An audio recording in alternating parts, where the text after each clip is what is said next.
My brother demanded that I give him my house because he had a baby. Now he's calling me a traitor. Before watching the video, right where you are watching it in the comments, subscribe and like so that more people can watch this video. Enjoy. I'm still buzzing from adrenaline writing this because it feels so insane to even type out loud. My name's Mark. I'm 32 years old, male. And right now, my own brother is calling me a traitor because I wouldn't hand him the house I worked my ass off for just because he had a baby. Yeah, you read that right? Here's some background so this doesn't sound like I'm leaving something out. I bought my house 4 years ago. Nothing crazy, just a 2-bedroom craftsman in a decent neighborhood. It's old, needed work, but I put sweat into it. Weekends spent sanding floors until my hands blistered, learning plumbing off YouTube, replacing drywall after I screwed up with the studs. It became my sanctuary. Every inch of that place has my fingerprints on it, literally. My brother, Nick, 29, has always been the chaotic one.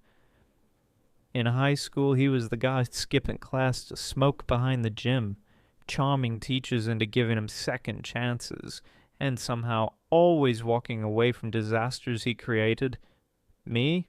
I was the boring older sibling.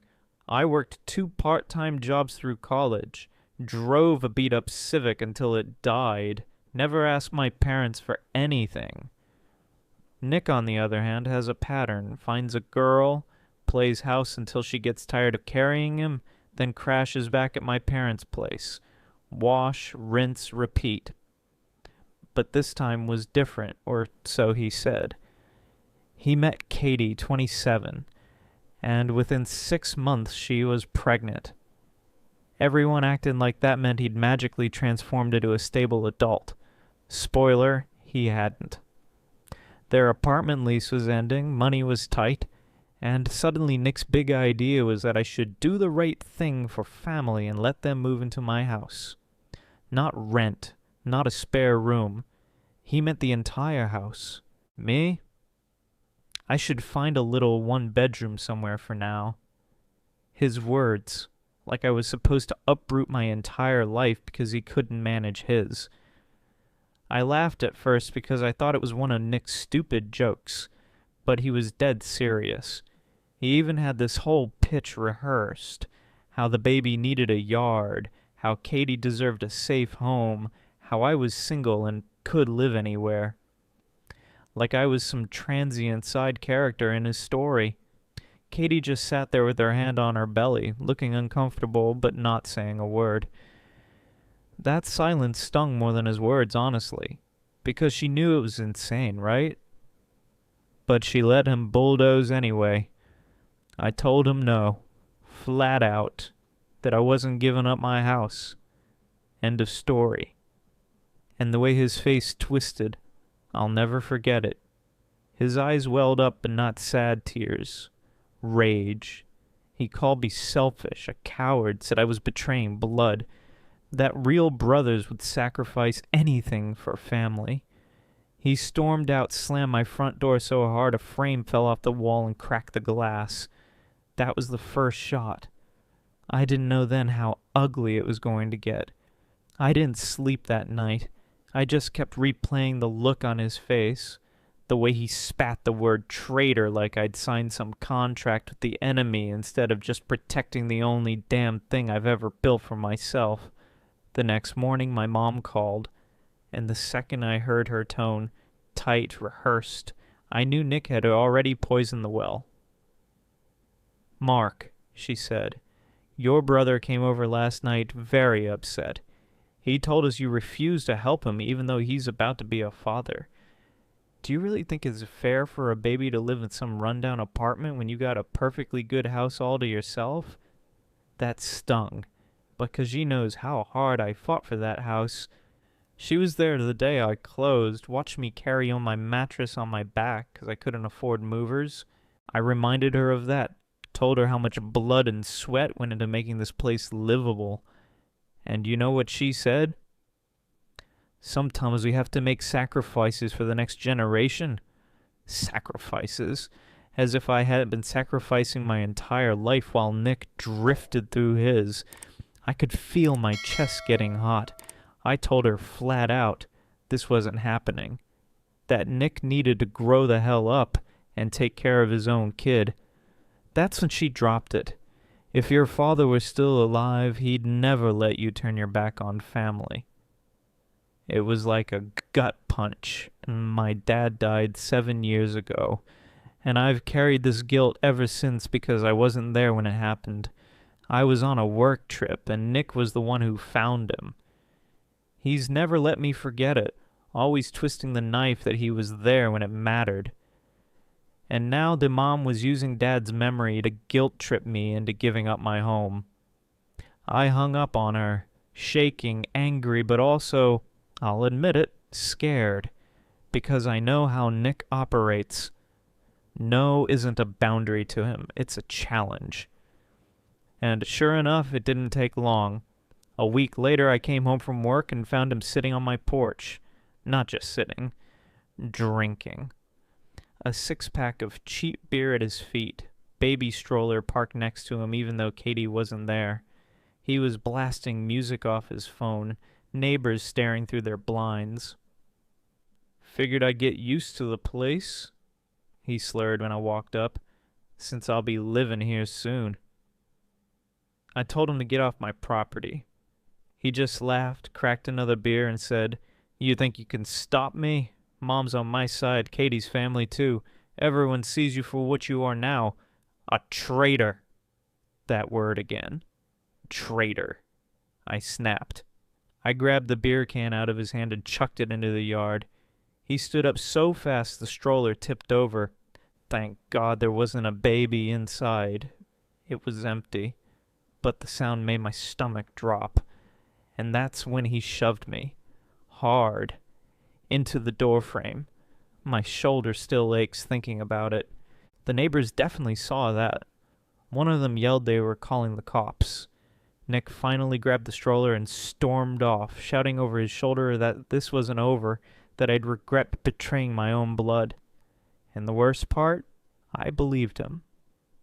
Because Nick doesn't just get mad. He escalates. Always.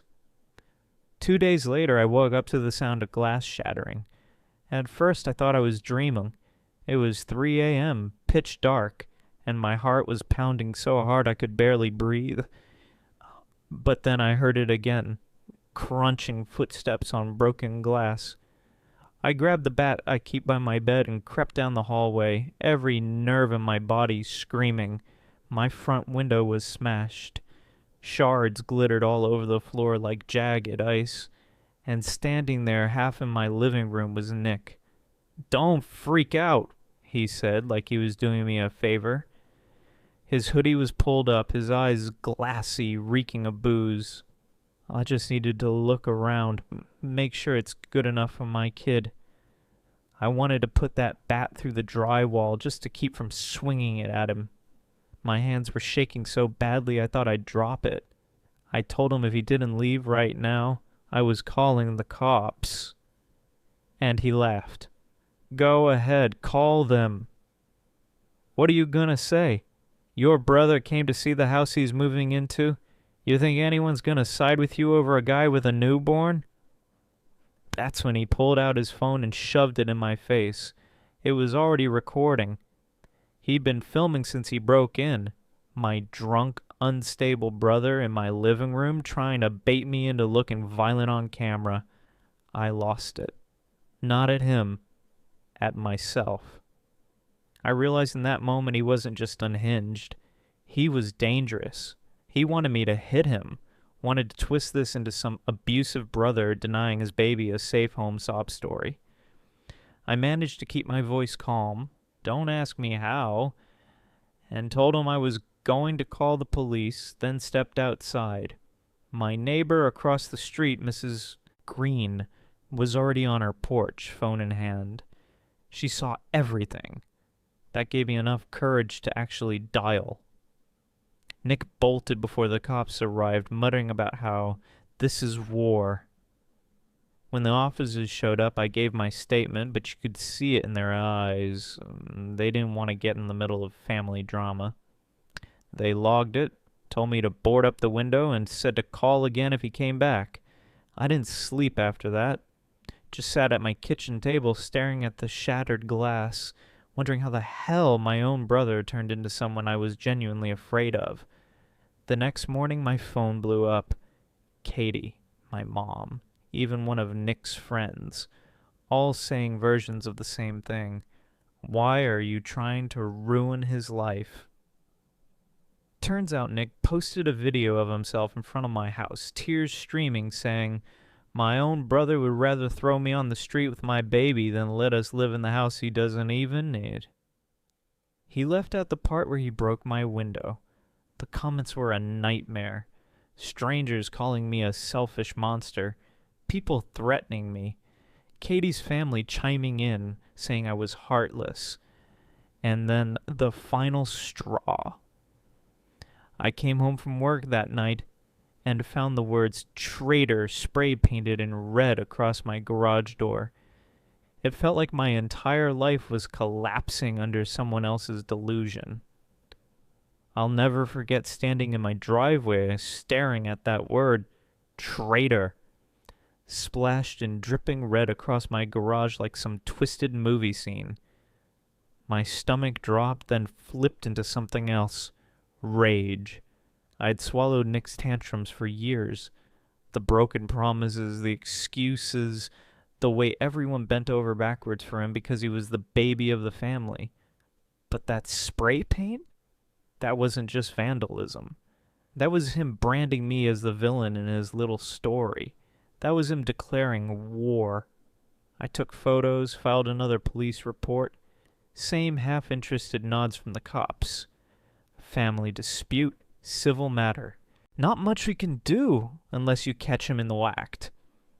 Translation: good luck. You're on your own. I could sleep in that house after that. Every creak in the floorboards felt like him sneaking back in. I started carrying that bat from room to room. My heart would race when headlights slowed in front of my driveway. I caught myself sleeping in boots just in case I had to bolt. The worst part? My mom came over the next day, not to check on me, but to scold me. She stood in my kitchen, arms crossed, saying things like, "If you just helped your brother from the start, none of this would have happened. He's under so much stress. He has a baby, Mark." I stared at her, barely recognizing the woman who raised me. My house had been broken into. I was being harassed, stalked, painted as some monster online. And her concern was for him. I told her to leave, voice shaking, and she actually muttered, "You're just proving him right." That night I got a text from a number I didn't recognize. No words, just a photo of my house. Taken from the street. Headlights reflecting in the window. That was it. The line snapped inside me. I wasn't just going to defend myself anymore. I was going to end this. I called my best friend Evan, who's been in my corner since college. He's the kind of guy who doesn't just offer sympathy. He offers solutions. When I told him everything, there was this long silence. And then he said, "He's counting on you to keep playing defense, so stop. Flip it. Hit him where it hurts." And that's when the idea for my revenge was born. See, Nick's weakness has always been his image. He thrives on pity, on people buying into his sob story. If I could pull the curtain back, show the truth loudly, publicly, he'd have nowhere to run. So I started gathering everything, screenshots, the video of him drunk on my porch, the police reports, photos of the broken window, the spray paint, even a text Katie had sent me months ago, apologizing for how bad Nick gets when he's drinking. If he wanted to paint me as a traitor, I was going to paint him as exactly what he was, a dangerous, unstable man who would rather destroy his own brother than take responsibility. And I wasn't just going to tell people. I was going to make sure he could never escape it. I stopped waiting for the world to decide who I was and decided to make it decide for itself.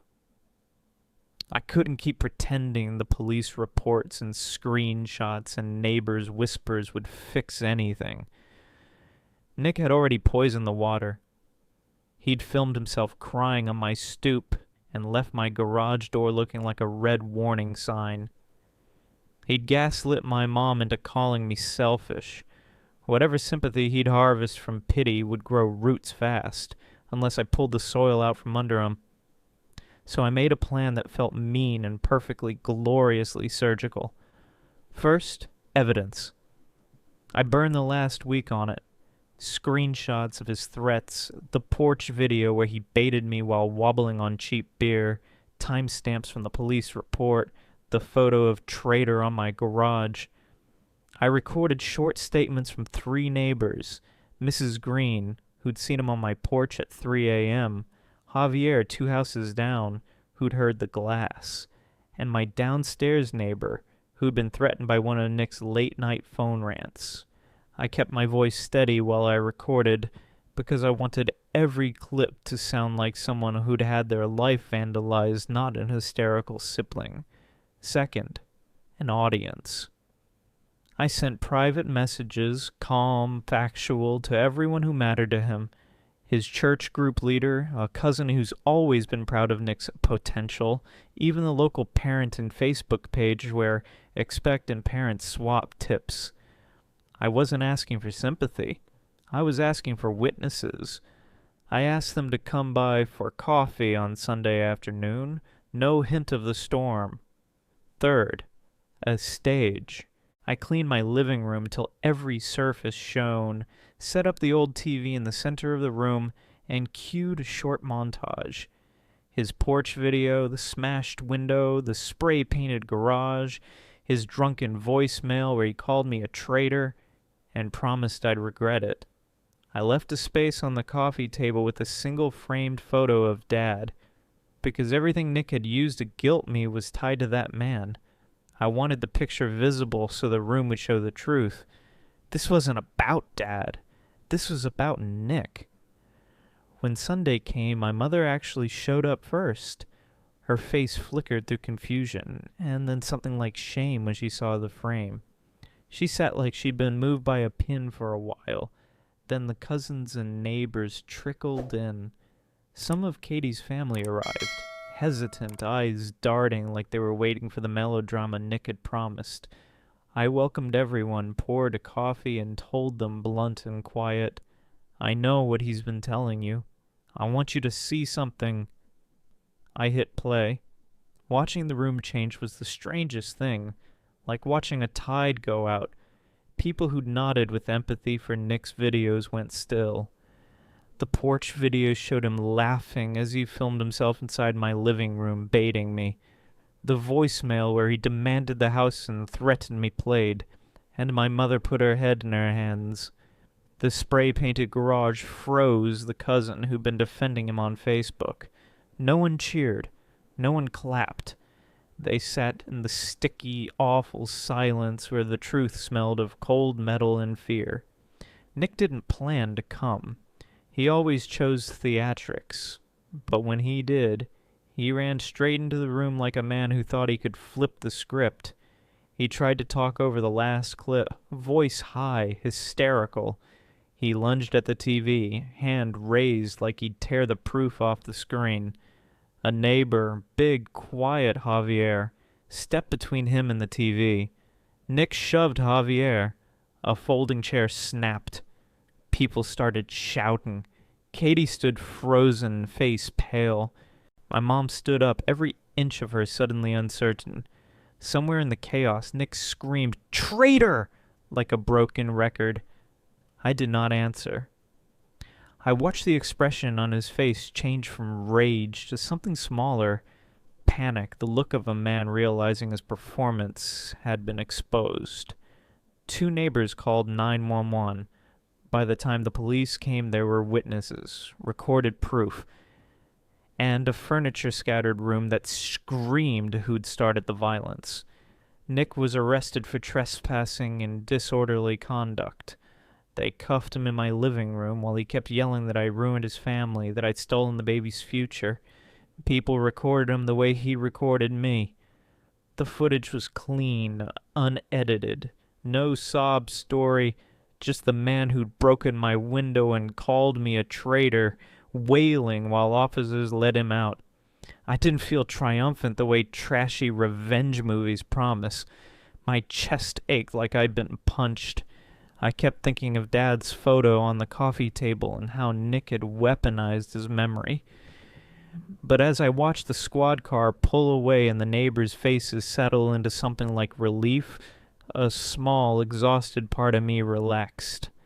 This wasn't over. He'd call, he'd post, he'd try to rally people again. He could still use the baby, God help him, to manufacture guilt and confuse everyone. But for the first time since the window broke, the narrative didn't belong to him. The montage existed. Witnesses did too. The cops had a report linking him to vandalism. I could breathe without expecting glass to shatter. I made one other move before anyone left. I sent a text to Katie. Short, simple. We can talk when you're ready. Not for me to punish, only to protect. I don't want a child raised on chaos. I hit send, hands trembling. Sweet? Maybe not, but it was clean. It was public. And it stung him exactly where he'd been trying to hide it. His image, his story, the version of him people wanted to believe. He called me a traitor again that night, except this time the word bounced off walls full of people who had seen the truth. After Nick was hauled away in cuffs, I thought maybe the silence would feel like closure. Instead, it felt like standing in the eye of a hurricane, waiting for the next wall of wind to slam through. And sure enough, it came. The next morning, my phone lit up with notifications. Nick had somehow called from county lockup and left me a 3-minute voicemail, half sobbing, half snarling. He said I'd humiliated him, that I'd ruined his baby's legacy, that blood was supposed to mean something. He promised I hadn't seen the last of him. Then, like clockwork, Facebook exploded. Katie's cousin posted a shaky paragraph defending Nick, claiming I'd baited him into looking crazy and edited the clips to destroy him. Some people bought it. Others, people who had been there in my living room, shut it down. But the damage wasn't just online.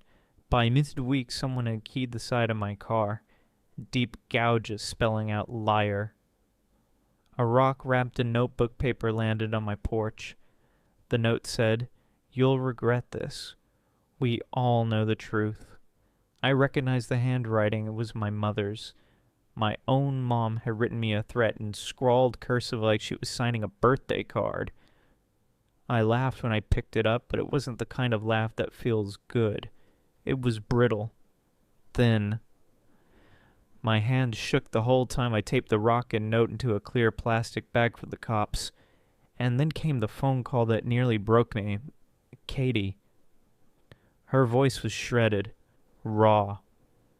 She apologized for Nick, but then, quietly, almost like she was ashamed, she asked if I'd consider dropping charges, for the baby's sake. She said she didn't know how she'd manage if Nick ended up with a record, that his family was already turning on her, that she just wanted peace. For a split second, my chest ached. I remembered her sitting at our kitchen table 2 years ago, giggling with Dad over bad coffee, looking like the sister-in-law I always wanted. But then I looked at the boarded-up glass in my window and thought about the word traitor still faintly staining my garage. I told her I couldn't, not wouldn't, couldn't, because if I let it slide now, it would never end. She started crying so hard I could barely understand her. I hung up before she could beg again. That night I sat in my kitchen staring at the cracked photo of Dad, shoved off the coffee table during Nick's outburst. The glass spiderwebbed across his smile. Something in me snapped quiet. Not loud. I realized this wasn't just about a house anymore. It was about survival.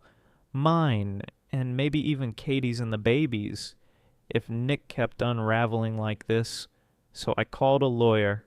Not to sue, not yet. To talk restraining orders, to talk property protections, to talk about making sure Nick could never twist my life into a personal stage again. It was the coldest, clearest decision I'd made in months. The restraining order hearing was supposed to be straightforward. My lawyer prepped me. Present the reports, show the photos, let the witnesses speak. It should have been cut and dry. But nothing with Nick is ever cut and dry. He showed up in court clean-shaven, wearing a borrowed suit 2 sizes too big, baby carrier strapped across his chest like a prop. And inside, their daughter, tiny, innocent, asleep. The sight of her knocked the air out of me, because for a second, just one, I thought, maybe this is why he's like this. Maybe he's drowning. Then he opened his mouth. He told the judge I was jealous of his family, that I'd always resented him for having love while I stayed single. He said I'd been harassing him with fake police reports, that I'd tried to steal his child's home out of spite. And then he looked me dead in the eye, voice breaking, and said, "Your Honor, he's a traitor to blood." My father would roll in his grave if he saw what Mark is doing to us. That word again. Traitor. He wielded it like it was holy. I thought the judge would see through the theatrics, but the room was tilting in his favor. Katie was in the back, pale, hands twisting. My mom sat beside her, whispering encouragement, glaring at me like I was Satan himself. When Nick pulled out his phone and played the edited clips he'd cobbled together, me raising my voice, cut right before his shove, right before his vandalism, you could feel the sympathy swing. I was seconds away from losing. And then Mrs. Green, my neighbor, stood up, uninvited. She's 70 years old, wears floral cardigans and bakes muffins for the block, but she had fire in her voice. When she told the judge she'd seen Nick drunk at 3 a.m., seen him shove me into my own doorway, seen him smashing bottles on my porch, she pointed right at him and said, "That man doesn't need a house. He needs help." The judge granted the restraining order, 6 months with review.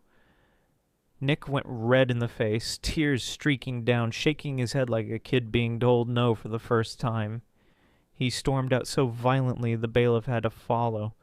I should have felt relief. Instead, all I felt was dread. Because men like Nick don't accept defeat. They stew in it, boil in it, and explode later.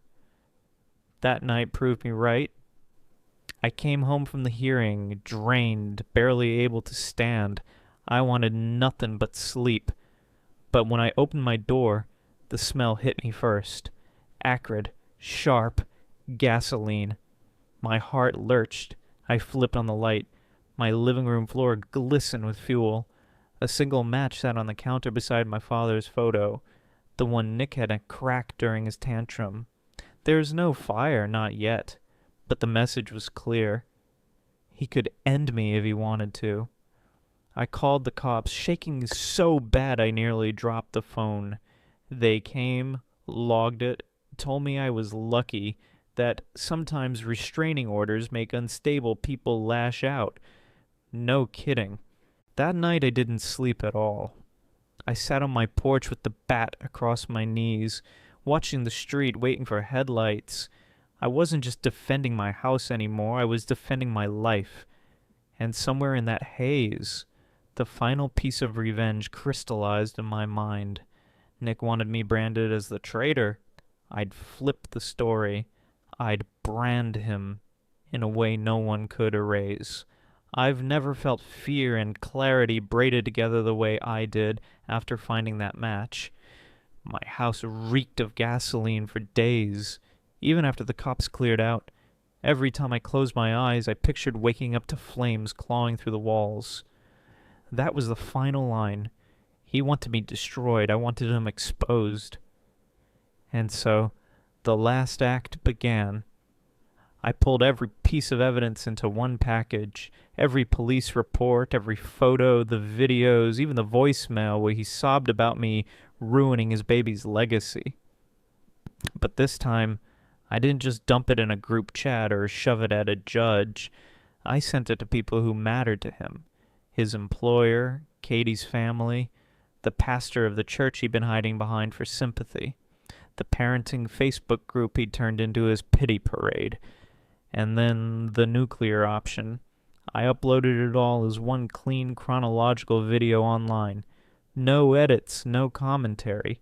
Just the truth laid bare in a way no one could twist. Title: My brother tried to take my house because he had a baby. This is what happened. It spread faster than I expected. Neighbors shared it. Old classmates who'd grown up with Nick shared it. Even Katie's own sister commented under the video. Finally, people can see what we've been dealing with. Nick tried to fight back at first, posting shaky videos from his car, ranting about betrayal and bloodlines, waving the baby seat around like a shield. But the comments weren't pity anymore. They were questions. Why was there gasoline on my floor? Why was Traitor on my garage? Why had witnesses testified against him? His performance crumbled under the weight of receipts. Katie left him 2 weeks later, took the baby, filed for custody. She called me once, voice broken, to say thank you for showing the world. I didn't gloat. I just told her to stay safe. And Nick? He spiraled. Lost his job after the employer saw the video. Lost his apartment when Katie moved out. Mom tried to defend him until even she couldn't ignore the gasoline, the vandalism, the threats in his own handwriting. She still won't admit I was right, but her silence says more than words. The last time I saw him, he was standing outside my fence, eyes hollow, hands twitching. He didn't shout, didn't call me a traitor. He just stared for a long time before turning and walking away. That was months ago. My house is quiet again. Too quiet sometimes. But every time I walk past that cracked photo of Dad, still in its frame, glass spiderwebbed, I feel a kind of peace. Nick tried to use Dad's memory as a weapon. Instead, Dad's picture became my reminder. Survival isn't betrayal. And revenge? Sometimes it isn't fire or fists. Sometimes it's holding up a mirror so the world sees someone exactly as they are, and making sure they can never hide again. Nick branded me a traitor. I branded him with the truth, and between the two, only one sticks.